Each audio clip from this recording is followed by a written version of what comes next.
Ibu sebelumnya perkenalkan ya, saya Amici dan beserta dua rekan saya. Di sini ada Intan dan di sebelahnya ada Suci. Nah, di sini kami merupakan mahasiswa dari Stikers Rumah Sakit Husada. Ada yang tahu nggak Ibu, Stikers Rumah Sakit Husada itu di mana? Tahu. Di mana? Di Rumah Sakit. Iya, benar. Nah, ibu-ibu, sesuai yang sudah diberitahu oleh Ibu Kader ya, bahwasannya hari ini kita akan melakukan penyuluhan mengenai penyakit asam urat. Nah, ibu-ibu, penyakit asam urat ini kan sering terjadi ya di kalangan masyarakat. Di sini ibu-ibu ada nggak nih yang punya penyakit tersebut atau mungkin keluarganya? Ada. Nah, nanti di sini makanya kita akan memberikan penyuluhan terkait penyakit asam urat tersebut. Nanti mohon disimak ya Bu ya. Karena kita akan ada sesi tanya jawab yang nanti akan mendapatkan hadiah untuk peserta yang aktif menjawab. Apa tuh hadiahnya? Ada deh, rahasia, makanya aktif ya ibu-ibu. Terus juga disimak baik-baik. Oke, langsung saja ya kita mulai untuk penyuluhannya sekitar 30 menitan ya Bu ya. Kalau begitu langsung saja untuk Intan dipersilakan. Selamat pagi ibu-ibu semuanya. Hai.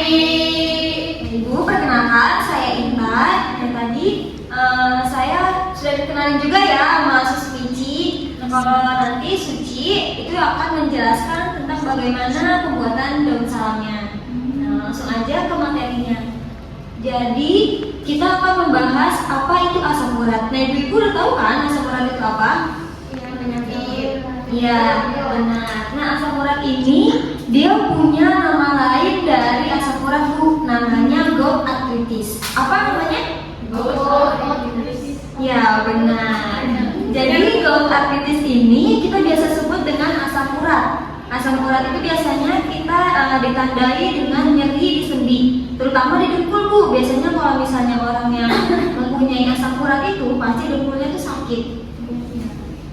Untuk normal dari perempuan itu biasanya 2,5 sampai 6, sedangkan kalau laki-laki itu 3 sampai 7 normalnya. Nah, kalau udah di atas dari nilai tersebut berarti ibu atau bapaknya itu sudah mengalami asam urat. Next. Nah, selanjutnya ada penyebab dari asam urat. Yang pertama ada faktor keturunan. Nih, misalnya ibu kan pasti punya orang tua. Orang tuanya itu misalnya dia memiliki penyakit asam urat. Sudah dipastikan nanti ibu bakal mengalami asam urat tersebut jika ibu ini pola hidupnya itu tidak sehat. Misalnya sering makan dengan kandungan yang puring. Misalnya itu kayak ikan kembung, ikan sarden, sama ikan teri. Itu dikurangin ya ibu. Nah, selanjutnya yang tadi sudah saya jelaskan, mengonsumsi makanan tinggi purin, kemudian mengonsumsi alkohol. Ibu-ibu di sini konsumsi alkohol nggak? Ya. Baik-baik ya Bu, sehat ya semuanya. Nah, selanjutnya karena adanya penyakit tertentu, terutama penyakit ginjal. Nah, selanjutnya penggunaan obat-obatan diuretik, yaitu obat untuk mengeluarkan cairan di dalam tubuh. Nah, yang terakhir itu ada faktor lainnya seperti stres, terus diet yang ketat, cedera sendi, sampai ke darah tinggi. Next, ada manifestasi klinis atau yang biasa kita sebut dengan tanda dan gejala. Nah, itu ada nyeri hebat di sendi, biasanya itu di dengkul, terus ada muncul kemerahan. Kalau kita pegang tuh dengkulnya terasa hangat atau panas. Nah, selanjutnya adanya pembengkakan di sendi, terus bisa juga sampai demam karena adanya kemerahan ya Bu, jadi suhu kita tidak kuat. Nah, selanjutnya ada bengkak pada kaki. Next, selanjutnya ada klasifikasi asam urat, ini dibagi menjadi 3. Ada akut, kemudian selanjutnya ada interkritial dan kronik. Nah, yang pertama kita bahas untuk yang akut dulu. Nah, akut ini biasanya terjadi hanya mengenai satu sendi saja, misalnya di daerah lutut saja. Dengan gejalanya itu nyeri hebat, terus bengkak, panas, serta kemerahan. Nah, gejala lainnya itu juga dia bisa sampai ke kelelahan. Next ada stadium interkritial. Nah, ini merupakan stadium lanjut dari akut. Dia nggak ada gejala yang spesifik, uratnya ini bisa ditemukan dari aspirasi sendi. Nah, yang terakhir ini ada stadium kronik. Dia biasanya disertai dengan kemunculan tofi. Nah, tofi itu dia merupakan benjolan akibat adanya penumpukan asam urat. Nah, tofi ini itu dia tidak bisa pecah dan sulit sembuh. Nah, untuk pengobatan jika sudah sampai ke stadium kronik itu, biasanya kita berikan edukasi tentang gizi, terus istirahat yang cukup, serta perawatan sendi untuk mencegah kerusakan lebih lanjut. Nah, selanjutnya ada komplikasi dari asam urat. Nah, komplikasinya ini bisa menyebabkan penyakit ginjal. Kenapa? Karena adanya kristal urat yang menumpuk di jaringan interstisial ginjal yang mengakibatkan batu asam uratnya itu tersumbat. Jadi aliran urinnya itu atau yang biasa kita sebut dengan air kencingnya itu dia terhambat, jadi bisa menyebabkan penyakit gagal ginjal akut. Next, selanjutnya ada makanan yang tidak dianjurkan oleh penderita asam urat, seperti jeroan. Ibu suka jeroan nggak di sini? Suka. Nah, jeroannya itu biasanya apa, Ibu? Usus. Kayak seperti apa? Itu dikurangin ya, Ibu, supaya tidak menyebabkan asam urat yang lebih lanjut lagi. Nah, selanjutnya alkohol juga nggak boleh. Terus sarden. Nah, Ibu konsumsi sarden nggak? Suka dulu COVID. Waktu COVID sering makan. Sering kan dapat bansos. Oh iya, ada isinya ya. Nah, selanjutnya ada kerang, terus tape, sampai ke ikannya itu ada ikan kembung dan ikan teri, itu nggak boleh. Next, selanjutnya ada pengobatannya, itu ada farmakologis, non farmakologis, dan ada terapi komplementernya. Nah, untuk farmakologisnya ini dia berupa obat-obatan, tapi kalau obat-obatan itu kita harus minumnya itu dengan resep dokter lagi. Jadi nggak boleh kita beli di apotek terus kita langsung minum. Contoh obatnya itu dia ibuprofen, kemudian ada allopurinol. Nah, untuk non farmakologinya itu kita bisa lakukan diet rendah purin. Jadi kita kurangi makan yang mengandung tinggi purin. Kayak misalnya kita kurangi makan sarden, terus jeroan, teri. Nah, kemudian ada juga dengan kompres hangat dan rebusan daun salam. Nah, untuk terapi komplementernya itu kita menerapkan pranic healing, yaitu dengan penyembuhan dari perawat memindahkan energi positifnya kepada klien. Oke, next. Nah, selanjutnya ada cara pemberian rebusan daun salam akan dijelaskan oleh Suci. Selanjutnya untuk sebelum kita membahas tentang prosedurnya, kita bahas dulu terkait dengan daun salamnya dulu ya ibu-ibu. Nah, untuk si daun salamnya ini itu mengandung ada yang namanya kandungan zat berupa flavonoid, terus juga ada minyak arsyri, tanin, terus juga polifenol, vitamin B dan juga C. Nah, di mana kandungan-kandungan ini itu dikeluarkan dari memperbanyak produksi urin yang akan dikeluarkan nantinya dari dalam tubuh akibat dari sisa metabolisme, dan nantinya akan membantu untuk menurunkan kadar asam urat pada tubuh. Nah, ternyata terus di sini juga ada zat yang berupa flavonoid. Nah, flavonoid itu bagus untuk menjaga kesehatan jantung zat tersebut. Nah, kemudian di sini ada manfaat dari si daun salam ini. Yang pertama adalah untuk menghambat pembentukan asam uratnya, terus juga membantu untuk mengeluarkan asam uratnya melalui si urin. Selanjutnya adalah mengendalikan kadar asam urat agar tetap berada batas normal. Kemudian juga akan memberikan efek menenangkan karena si daun salam ini akan dapat mengurangi rasa nyerinya gitu dari si asam urat yang tinggi. Kan itu tadi tanda gejalanya adalah nyeri ya di bagian dengkulnya. Kemudian untuk indikasi dan kontraindikasi. Nah, maksudnya indikasi adalah ibu-ibu yang boleh meminum daun salam ini dan juga yang tidak boleh meminum daun salam ini tuh siapa aja. Yang pertama, kalau yang boleh meminum rebusan daun salam ini pastinya pasien-pasien dengan gout arthritis atau si asam urat yang tinggi. Kemudian juga penyakit hipertensi, terus juga kolesterol yang tinggi atau hiperkolesterol dan juga penyakit MAN. Nah, ternyata memang si kandungan daun salam ini baik dalam tubuh gitu. Terus selanjutnya yang tidak boleh dikonsumsi oleh ibu di sini adalah gimana ibu-ibu yang memiliki penyakit-penyakit gagal ginjal yang berat, karena dia itu kan tadi fungsinya adalah untuk mengeluarkan melalui urin. Nah itu nanti takutnya akan mengakibatkan mengganggunya si fungsi ginjalnya. Terus juga klien yang atau pasien yang mengonsumsi obat penurun asam urat, nah nanti ini boleh dikonsumsinya. Jadi kalau misalnya ibu-ibu ini mengkonsumsi obat asam uratnya, misalnya Alkorinor, misalnya di jam 7, nanti diberikan jeda waktu 2-3 jam. Nah setelah itu boleh diminum rebusan daun salam ini gitu. Terus selanjutnya ada yang pasien dengan alergi tanaman Lamia cacae. Nah selanjutnya untuk nah ini toksisitas daun salam, maksudnya gimana? Maksudnya adalah jika nanti ibu-ibu di sini membuat nih rebusan daun salamnya, tapi tidak benar atau asal-asalan, itu nanti akan menyebabkan adanya efek efek sampingnya pada ginjal, kemudian juga hati, dan juga dapat menimbulkan reaksi alergi. Jadi cara pencegahannya gimana caranya untuk menghilangkan atau menghindari efek dari si toksisitas ini gimana?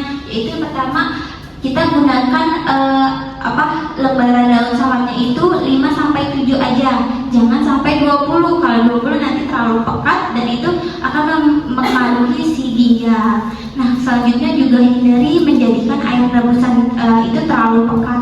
Jadi usahakan cair aja gitu, jangan direbus terlalu lama sampai airnya sedikit ya. Nah terus juga hindari menambah bahan-bahan lain, kayak misalnya mau nambah wortel gitu atau seperti lain. Cuman kalau mau ditambahkan dengan serai itu baik ya. Terus juga gunakannya secara rutin maksimal 7-14 hari. Nah nanti jika sudah 7-14 hari itu rutin, nanti di stop dulu sampai 3-5 hari. Nanti untuk melihat apakah di dalam tubuh ibu-ibu ini ada reaksi alergi atau tidak terhadap rebusan daun salam ini. Kemudian juga minumnya setelah makan ya, jangan pada saat perut kosong karena itu dapat menimbulkan iritasi pada lambung. Terus juga konsumsi air rebusan ini jangan sampai disimpan terlalu lama. Jadi usahakan ngerebusnya hari ini, dihabisinya juga hari ini gitu. Nah untuk prosedur rebusannya ini kita mau sambil nonton videonya ya Bu Ibu ya, caranya gimana. Nah sebelumnya ibu-ibu di sini sudah pernah belum nih merebus daun gitu, jamu-jamuan gitu, udah pernah? Atau kunyit gitu, pernah ya? Nah itu caranya tidak beda jauh ya dengan cara-cara tersebut. Nah ini untuk videonya boleh disimak dulu. Nah ini untuk daun salamnya siapkan 5-7 lembar saja. Kemudian disiapkan juga airnya ya, air. Kemudian nanti dicuci dulu dengan bersih karena takutnya ada bakteri-bakteri pada daunnya ya kan. Nah setelah itu habis dicuci, dikeringkan, kemudian langsung nanti direbus di dalam air. Nah airnya itu adalah sekitar 3 gelas atau berapa ya? 1000 ml ya, 1000 ml atau 3 gelas nih. Gelas ini ya ibu-ibu, jadi 3 gelas ini itu lembarannya itu adalah 5-7 lembar. Nah nanti direbus selama kurang lebih 30 sampai 30 menit. Terus airnya jangan sampai yang nyusuk banget tadi ya. Nah iya, udah seperti ini nanti jadinya akan seperti ini. Nanti tinggal diminum aja sehari itu bisa 1-2 gelas.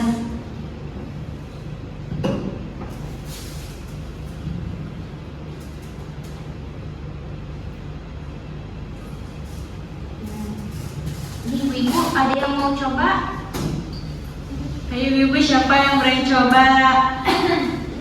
Rasanya tuh nggak begitu pahit, cuman emang kayak nggak ada rasa aja, kayak minum jamu. Nggak dikasih gula, emang sus. Enggak, karena kalau misalnya dikasih gula, nanti yang ada kandungan yang ada di daun salamnya ini malah nggak efektif untuk pengobatan asam urat. Dan juga kalau misalnya kita terlalu banyak mengonsumsi gula kan juga nggak baik ya untuk tubuh, kita bisa menyebabkan diabetes. Jadi diusahakan tidak menggunakan gula. Nah, ini ada yang mau minum nggak ibu? Ayo ibu. Ayo, maju. Ibu siapa namanya? Ibu Lela. Ibu Lela. Siapa ibu Lela? Ini ibu Lela boleh minum. Tidak diabetes juga tidak apa-apa ibu, itu cukup saja. Gimana ibu Lela rasanya? Jangan sedang sama. Sedang ya. Agak sedikit telat. Telat tuh pahit ya. Telat. Oh, telat. Neger ya Bu? Iya. Ini Ibu hadiahnya, kasih Ibu sudah berani. Ibu ini nanti kalau dan aktif juga nanti kita kasih hadiah ya. Oke. Nah untuk prosedurnya nanti seperti yang tadi. Nah ibu-ibu di sini ada yang mau coba jelasin lagi nggak nih caranya gimana? Ayo, ibu siapa namanya? Ibu Lili. Boleh Ibu Lili. Boleh dijelaskan kembali tadi prosedur pesan daun salamnya gimana? Tadi yang kita siapkan itu adalah daun salam 5-7 dengan dibutuhkan airnya itu 13 atau setara dengan 1000 cc atau 1000 ml. Terus selanjutnya itu kita nyalakan kompor, kita tunggu sampai airnya sedikit menyusut. Setelah sedikit menyusut, baru itu air rebusan daun salam ini bisa digunakan. Benar. Ini sangat menyimak ya Hadiahnya. yang diberikan. Selanjutnya Oke, selanjutnya di sini berarti ibu-ibu udah paham belum nih apa itu daun salam, terus juga asam urat itu sendiri? Sudah. Nah sebelumnya, apakah ada yang ibu-ibu tanyakan terlebih dahulu? Kalau ada, bisa angkat tangan. Nanti dapat hadiah lagi. siapa yang aktif? Ayo aktif. Siapa? Ibu yang di pojok mau nanya? Oh, tidak. Ayo siapa yang mau nanya? Oh, Sus. Iya boleh. Perkenalkan ibu siapa namanya?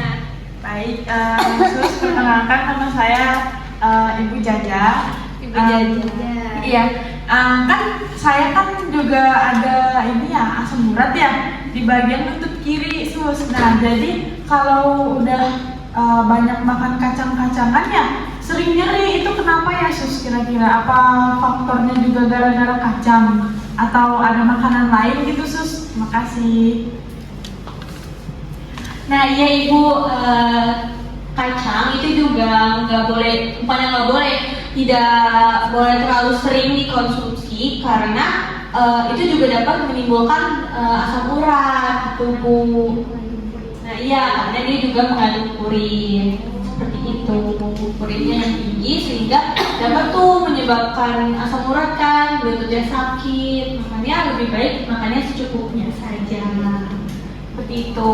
Makasih, Sus. Iya ibu, sama-sama. Ini Sus tolong kan dulu ya. Ada lagi ya ibu yang mau bertanya? Wah semangat banget nih dari tadi. Iya. Perkenalkan sebelumnya nama saya Ibu Ija. Ini apa sih? Ini kan ada makanan yang nggak dianjurin ya buat si asam urat ini. Nah, buat makanan yang bisa aman gitu buat kita konsumsi apa aja ya, Sus ya? Udah itu aja sih. Makasih ya. Iya, makasih ya ibu juga.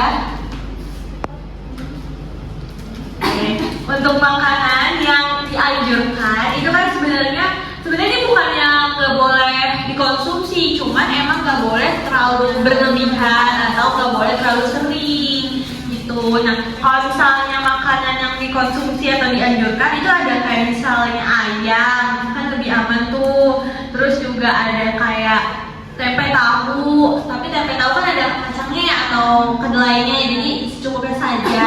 Terus juga ada sayur-sayuran, buah seperti itu. Buahnya jeruk ya, nggak bisa. Ada mengandung vitamin C yang juga. Nah, gitu. Bagaimana Ibu Jiza ya? Iya, Ija. Ah, Ija, Ibu Ija. Dia Ibu Jiza. Iya. Ada lagi nggak Ibu? Ada. Ada lagi nggak? Ada lagi nggak yang mau bertanya? Kalau tidak ada, kita yang bertanya.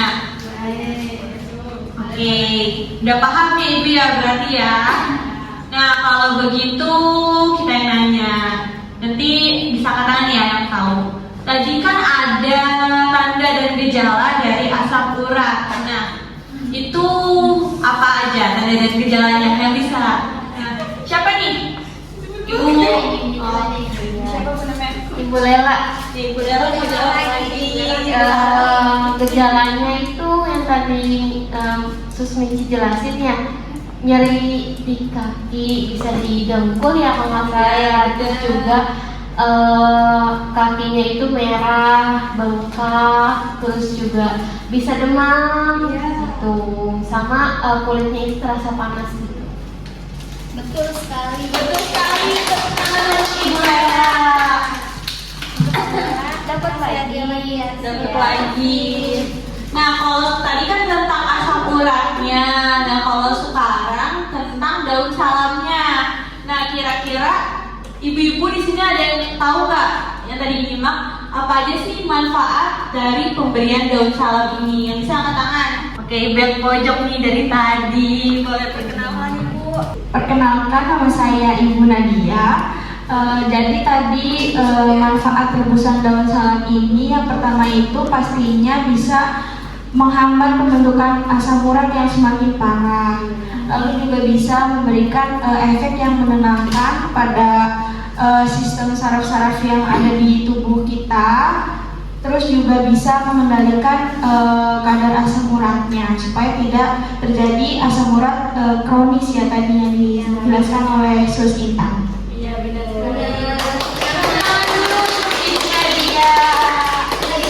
Ibu Nadia hadiahnya. Terima kasih ya. Oke, baik. Berarti di sini ibu-ibu sudah paham ya apa itu asam urat, apa itu pemberian daun salam. Nah, ibu-ibu mau nggak nih untuk melakukan tindakan tersebut, yaitu pemberian rebusan daun salam di rumah? Mau tidak? Mau ya Bu, untuk kesembuhan atau kesehatannya juga. Nah, Ibu, karena sesi penyuluhannya sudah selesai dan ibu-ibu juga sudah paham. Iya, benar. Maka dari itu mungkin untuk penyuluhannya kita cukupkan sampai di sini. Nanti kita bertemu kembali di penyuluhan-penyuluhan berikutnya ya Bu, kalau ada kesempatan. Ya, dengan materi yang pastinya lebih beragam lagi. Mau kan Bu? Mau banget. Mau banget. Ya. Oke, nah Ibu sebelum meninggalkan tempat, ini ada sedikit hadiah kembali yang akan dibagikan oleh Susuci. Itu adalah berupa leaflet. Jadi di situ ada materi yang hari ini kita bahas sama tentang cara pemberiannya, biar kalau misalnya Ibu lupa, Ibu bisa buka-buka kembali tuh. Udah dapat semua kan? Sudah. Oke, nah Ibu mungkin itu saja yang dapat kita sampaikan hari ini. Selebihnya mohon maaf ya Bu.